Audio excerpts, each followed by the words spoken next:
Hello. If you are looking to find your homework because you were absent or because you want to catch up on some missing homework, you can go to spork.school and sign your student in using their SA underscore and their credentials. If you do not remember their credentials or you are not sure what they are, you can go to your parent square and under the Explore section on the left, you can find the secure documents. Once you click on the secure documents, you will be able to find a SPORK for all credentials email message that was sent to you on Tuesday, January 4th, 2022. You will be able to find their username, which is SA underscore and 4 to 5 numbers, and you will be able to see their password as well. Once you have logged into spork.school, you will come to the courses page. Here you can see all the courses that your child takes during the week. You can also see their syllabi on this page. If you see the details, you can click on the arrow and see their grading policy and other such information. If your child is absent on a certain day, or you know that they're going to be absent for 5 days if they need to quarantine, you will want to go to spork.school to retrieve all their classwork, their lectures, and their homework in order to turn it in when they return to school.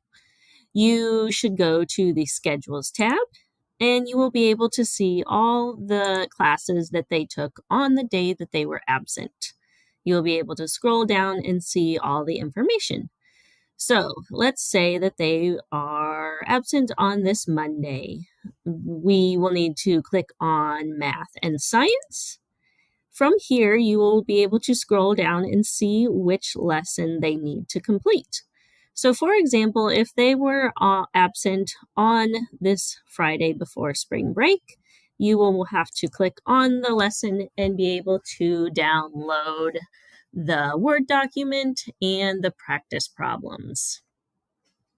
If you need to go to another class, you can click schedule again, and let's scroll down to literacy.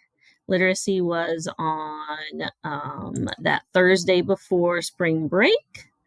And so you would be able to click on this one here, March 3rd, and be able to look at the PowerPoint. You would be able to go through those phonograms or the lesson, the grammar lesson that they might have taught that day. This would give you information and help your child stay up on the information and stay caught up.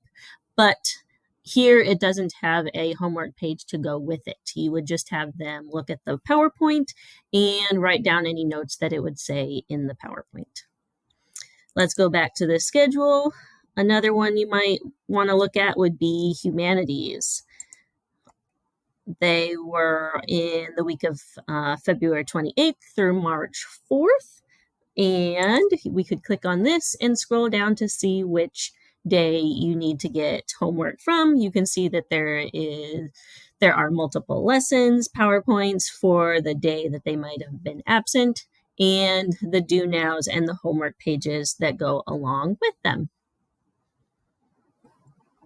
So, if your child is absent on a specific day, you will be able to come to the specific day here, click on the Monday, Tuesday, Wednesday, Thursday, or Friday, and see if they had a literacy class, or if they did not, you might not have any homework for that day, but they will definitely always have some math and some humanities that they will need to catch up on.